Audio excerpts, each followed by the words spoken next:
Hello বন্ধুরা, তোমরা সবাই কেমন আছো? আশা করি তোমরা সবাই ভালো আছো। তো আজকে একটি নতুন ভিডিও নিয়ে তোমাদের সামনে হাজির হলাম। তো বন্ধুরা, তোমরা কি জানো সিআইডি অভিনেতারা বাস্তবে কে কাকে বিয়ে করেছে? জানতে হলে ভিডিওটিতে একটি লাইক দিয়ে ভিডিওটি শেষ পর্যন্ত দেখতে হবে।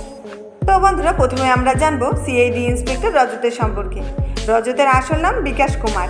তিনি একজন ভারতীয় টেলিভিশন এবং চলচ্চিত্র অভিনেতা।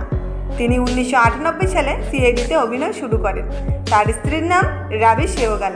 তাদের একটি কন্যা সন্তান আছে। এবার আমরা জানবো সিআইডি ইন্সপেক্টর ফ্রেডরিক্সের সম্পর্কে।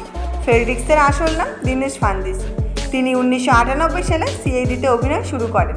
তার স্ত্রীর নাম অনিতা ফান্দিস। তাদের বিয়ের প্রায় 26 বছর কেটে যাচ্ছে। তাদের একটি কন্যা সন্তান ও একটি পুত্র সন্তান রয়েছে। এরপর আমরা জানবো সিআইডি ইন্সপেক্টর সচিনের সম্পর্কে। সচিনের আসল নাম ঋষিকেশ পান্ডে।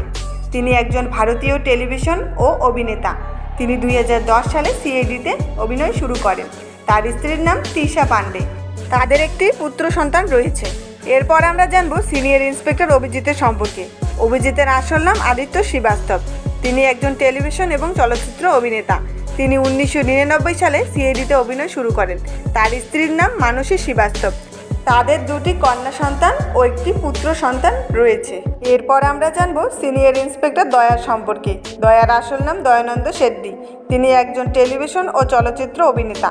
তিনি 1998 সালে সিআইডিতে অভিনয় শুরু করেন। তার স্ত্রীর নাম স্মিতা শেট্টি। তাদের একটি কন্যা সন্তান আছে। এবার আমরা জানবো এসিপি পদ্মমনের সম্পর্কে।